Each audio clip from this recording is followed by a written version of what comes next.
You know, this whole prep thing is ever evolving, and it seems like a lot of times history may not repeat itself, but a lot of times it has the ability to rhyme.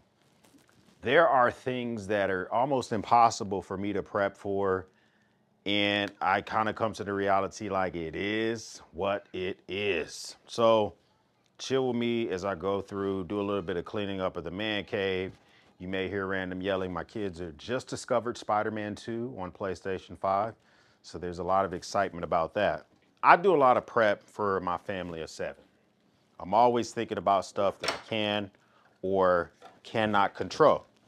There are some things that I 100% have no ability to control, and I'm okay with that. I can't control the random tornadoes that we get in the DFW Metroplex.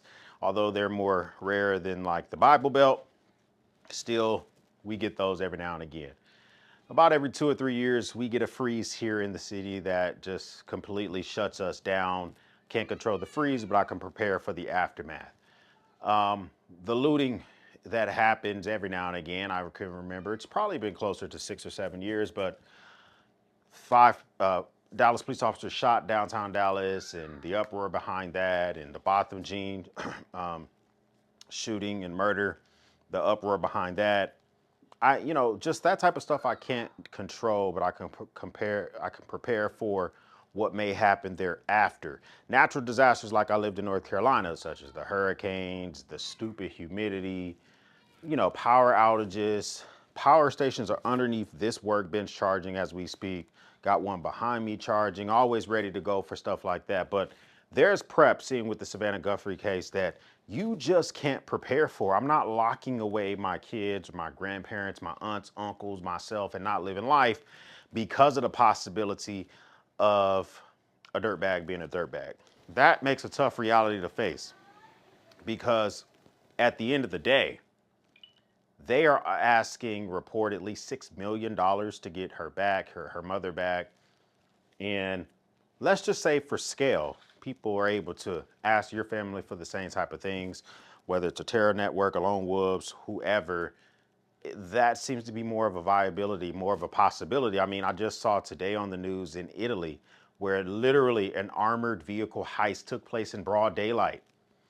And we have all sorts of threats going on around the world, things that just can't be controlled, that I don't completely just allow myself to fall down a rabbit hole of trying to prepare for everything. Because if you try to prepare for everything, you won't be ready for anything.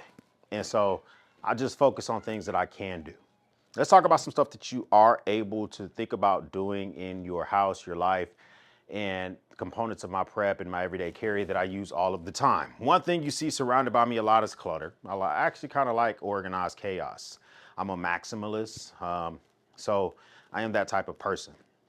But if you're a Second Amendment person, and I hope you are, you can definitely control making sure that your weapons are safeguarded, training with your weapons, making sure your weapons are cleaned, stuff like that. I got new bore scopes to do that. I got a new safe for vehicle safety. I have this new case by Pelican Reset to take some of my rifles to the range. Those type of things where you're just putting tons of effort into your abilities is something that you can do. I'm about to have a weapon that's about to have its 5,000th round put through it, and I'm excited about that as I take it to the range here in the next few days. So you can do that type of stuff. So at the house, you can think about maybe you're going to have a 300 blackout for protection. Maybe you just do a shotgun because you're worried about projectiles going through walls. Maybe you're a non-lethal type of person. Let's just say you're kitten paws. Okay, you're not about that Second Amendment. I could understand stuff like that. I get it. Okay, we'll talk about some non-lethals that I use around the house. But I'm preparing myself to get ready to go to the range, and I got one of my favorite bags. Is Vulcan Arms bag. And none of these products are sponsored for the video. I'm just talking about stuff I use all the time. This is one of my faves right now. And I like the Molly on the front and just the storage on the inside. But I like this bag because it's completely waterproof. So there's one outdoor range I go to that does have cover on it, but the shotgun area doesn't have cover. Some of the pistol areas don't have cover. So it's nice to know that I don't have to worry about my weapons or anything getting wet beyond me wanting them to. And so the Pelican Reset is fantastic for being able to maybe only have one travel case. That's my goal. only one, I actually have two, but one travel case. So I have one hard case and I have one case that's a soft case by Eberly Stock, and it's the Hercules. Those are only two cases I like to take long weapons to the range with. I like the reset because literally you can reset the items inside, the little puffs inside for whatever weapon you're carrying. You don't have to cut the foam. That was my biggest deal with cases, is that whatever foam you cut out for your AR-10, AR-15, your 300 Blackout, a shotgun, whatever, it's just like, golly, if I take this 30-06 and I cut it out, then either you need to buy multiple foam for the same case or whatever. Great solution for that.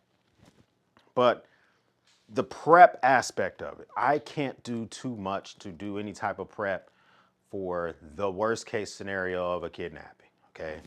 It's just something that you just have to be vigilant and have situational awareness about for yourself. As for your loved ones, you just have to pray that everything goes well. Non-lethals. Non-lethals I keep around right out of shot on purpose, so you guys don't know exactly where I keep the shit, is two things that are always nearby. So Next Torch has some of their legally to own flashbangs, but they're actually 11,000 lumen flashlights.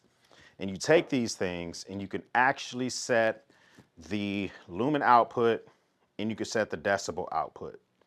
So this thing has pretty easy to read at the top, but it can do if you wanted to do like strobe mode or just like have all these lights go off at the same time, then you can do a delay. So you can have a 1 second, 1.5 second, half a second, or 3 second delay, so that when you pull this pin, like kind of like a grenade, and you throw this in a room, you got enough time to get yourself out the room, because this thing's over 120 decibels and 11,000 lumens. This is really good to distract someone legally, okay? One thing to think about. Something else to consider for yourself would be a pepper spray, okay? For my personal vehicle and for myself, I like to carry pepper gel, which has a little bit, it's closer to a harder liquid versus a aerosol spray. That's good for like spraying out of a window of a vehicle, or spraying if you're in an open area with somebody and you're spraying them and you want it to go directly to them. But in my house, I use a pepper spray. This has a longer distance. This is made in the USA. This is by Palm.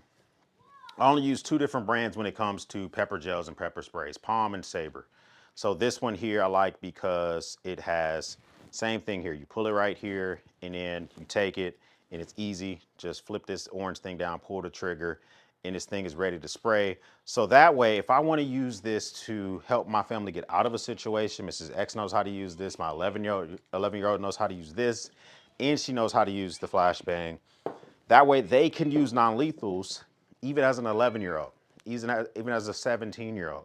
My 5, and my 4, my 2-year-old, they're not there yet, but they get the concept. So to participate in avoiding their own kidnapping, these little flashbangs are probably the most pivotal to be able to keep in their rooms. Somebody comes in, take it, throw it, evac your room. You know the house better than a creep would, I would hope. Give you a little bit of time. And these pepper sprays are not in their room, but they're located throughout the house. Use one of these to spray into a guy's face.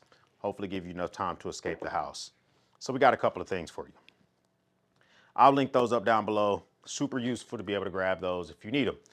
But let's just say you're even more milquetoast. You still don't even want to do those type of non-lethals. Well, there's probably some things you should have around the house anyway that you could use that would be helpful. So one of them, I would say a fire extinguisher, okay? And you want a fire extinguisher, you can use this to hit, right? You could hit somebody with this, but you can also take a fire extinguisher and you can use it as a non-lethal. Take it, spray it in someone's face, give you a chance to evac, and that's also good for fires. And then of course, just a traditional flashlight, okay? This is the Olight Javelot. It has a very good spot, flood beam mix, very, very good spot. But this thing is super duper bright. You can take this, you can actually hit them with a strobe if you wanted to. It's easy to use. When you hit this rear button, it always turns on high. When you hit these front buttons, it comes on whatever the last low mode was. So You know, I'm just training myself to hit the rear button so you know it's gonna come on high. The thing is always on a wall, mounted to a wall, and it's always good to go. But if you wanna be even more extreme, you can even get yourself like the Woburn A1, which is gonna come through with a lot more just lumen output, okay? This is the same 11,000 lumen output as that flashbang, but now you have it in the version of a big beefy flashlight with four 21-700 batteries inside. Yeah, hit strobe mode with somebody on this, they're down for the count. Okay, they're gonna be down for a little bit. Something to think about, big boy, just in case you wanna do those. But you know, you also got the options for non-lethal for stuff that you could use to keep yourself, whether it's a bat, golf clubs, great non-lethals. Gives yourself a little bit of distance, gives you the opportunity to still be able to swing on somebody, and anyone knows where my golf clubs are that lives in this house. You can grab an iron, you can grab a wood, and you can try to defend yourself. Don't worry about my shafts.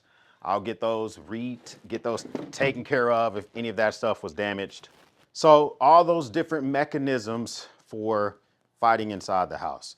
Do I need to explain the usefulness of a weapon? Probably not, okay? For me, 300 blackouts, a few of those, I say few, I have two, that are useful. And I have buddies that buy stuff like Dracos, 300 blackouts, AR-15s, AR-10s, 30-06. Well, I wouldn't use a 30-06 for home defense, but they've never sent more than 200 rounds through them or 100 rounds through them. They don't know how to use them. One of my buddies has a Draco. He doesn't even know what caliber, you know, of round that he should purchase. I'm like, yeah, get a 7.62 by 3.9. And I'm like, you know, if you got an AR-10, get a 7.62 by 51, or you can get a 308, et cetera, et cetera. So these are things that you have all this stuff and you don't know how to use it. If anything, I would say for me personally, one of the most reliable things, no matter who it is a Saturday night special with no safety, no hammer. So if you get yourself like a 38 special, no safety, no hammer, and obviously there's always a round in the chamber as long as you keep it loaded, because that would be weird if you didn't keep rounds in the cylinder, and a shotgun, specifically a Mossberg, like a Mossberg 500, one of their competitors, and some type of buckshot that won't go through walls. So if you need to shoot it towards your kid's room, there's less likelihood it goes through a door or a wall. Not perfect, okay? But less likelihood between the studs, the drywall. Some people have extra insulation in their house, like you know, most people, the outside walls are insulated, but maybe you paid extra. I don't know, you got everything insulated. So maybe less likelihood the stuff has to go through and worry about that. So those are some of the things I think about, but even beyond that, the prep that you probably already have done. I'm looking at all my water storage, all my prep that I have stored in different areas, whether it's pantry prep, water prep, MREs, bug out bags, etc. My last resort is to bug out. Now we have two different bags for bugging out situations, and both of them are designed to be carried by myself and Mrs. X. I carry the heavy one, she carries the one that weighs only about 30 pounds. So for us personally, one's here, one's in our storage unit. Our bug out plan does consist of a vehicle first, e-bike second, walking third. That's our plan. Everybody in the family has an e-bike. You can see there's a gang of them here. You got Papa, you got daughter one, daughter two, you got Mama. We have even my 5-year-olds learning how to ride them, but right now they get pulled behind in wagons, and we're good to go. We got a lot of bikes to cover us for that plan. EMP would take out the ability to possibly use the controller of a bike. So I think about that. I have an EMP shield on my vehicle. Hopefully that makes it so my vehicle can continue to run. But those are things I think about when it comes to that type of stuff as well.